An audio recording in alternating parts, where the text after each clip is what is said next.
आज कक्षा 6 के विज्ञान के पाठ पौधों की कहानी के बारे में जानेंगे। इस वीडियो को देखने के बाद आप पौधे और उसके भाग को समझ पाएंगे। साथ ही तने और शाखाओं की संरचना के आधार पर हम पौधों को कितने भागों में वर्गीकृत कर सकते हैं, यह आप समझ पाएंगे। तो आइए पाठ शुरू करते हैं। हम जानते हैं कि किसी भी पौधे के 4 भाग होते हैं। पहला जड़, दूसरा तना, तीसरा पत्तियां और चौथा फूल। जड़ सामान्यतः जमीन के नीचे होता है, जबकि तना, पत्तियां और फूल जमीन से ऊपर की ओर होते हैं। विभिन्न प्रकार के पौधे की विशेषताएं भी विभिन्न प्रकार की होती हैं। हम यहाँ बात करेंगे तने के प्रकार और उनसे निकलने वाली शाखाओं के आधार पर हम पौधे को कितने भागों में बांट सकते हैं। इस आधार पर हम पौधे को 3 वर्गों में बांट सकते हैं। पहला शाख, दूसरा झाड़ी और वृक्ष।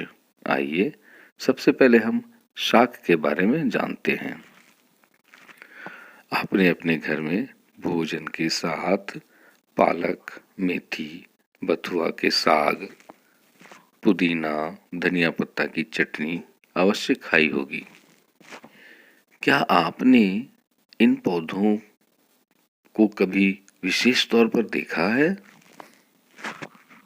यहाँ देखिए, यह पालक का एक पौधा है। इसके तने बहुत ही मुलायम होते हैं और इनका आकार छोटा होता है। ऐसे पौधे को ही हम शाख कहते हैं। यहाँ पर इस पौधे को पहचानिए और बताइए कि यह क्या है।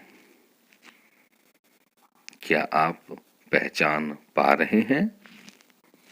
बिल्कुल, आपने इसे देखा है। यह एक धनिया का पौधा है। इसके तने बहुत ही मुलायम हैं, इसलिए इसे हम शाख कहते हैं।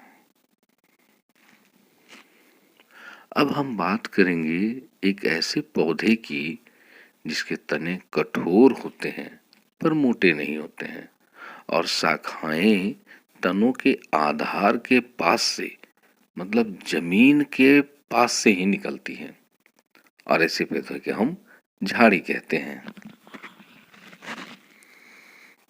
आप इस चित्र को पहचाने।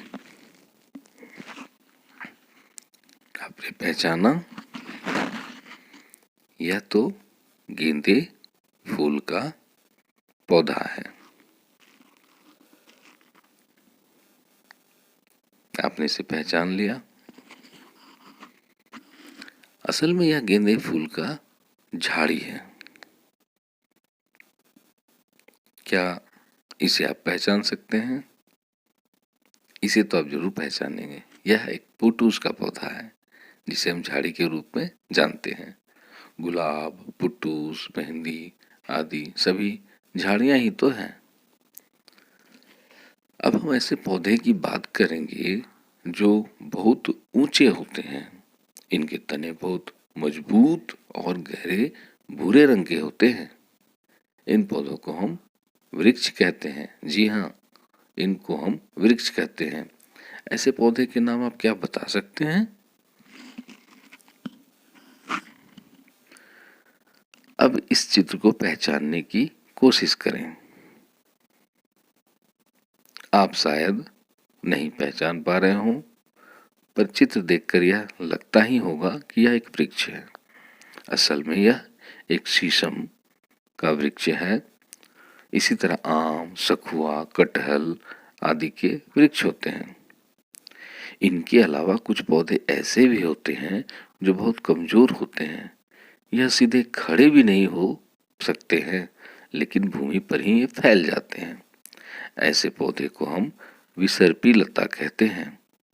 कद्दू, लौकी, तरबूज, खीरा आदि विसर्पी लता के उदाहरण हैं। दूसरे तरह के पौधे जिनके तने कमजोर तो होते हैं, पर ये आसपास के ढांचे की सहायता से ऊपर की ओर खड़े हो जाते हैं। ऐसे पौधे को हम आरोही लता कहते हैं। आपने देखा होगा सेम, मनी प्लांट आदि आरोही लता है। तो अभी तक हमने यह जाना कि तने के आधार पर हम पौधों को वर्गीकरण कर सकते। जल तथा खनिज लवण तने की पतली नलिकाओं के द्वारा ही पत्तियों और पूरे पौधों में पहुंचाया जाता है। हम अगली वीडियो में पत्तियों और उनके कार्य के बारे में जानेंगे। तब तक आप यह सोचें कि गन्ने का जो भाग हम खाते हैं वह क्या है।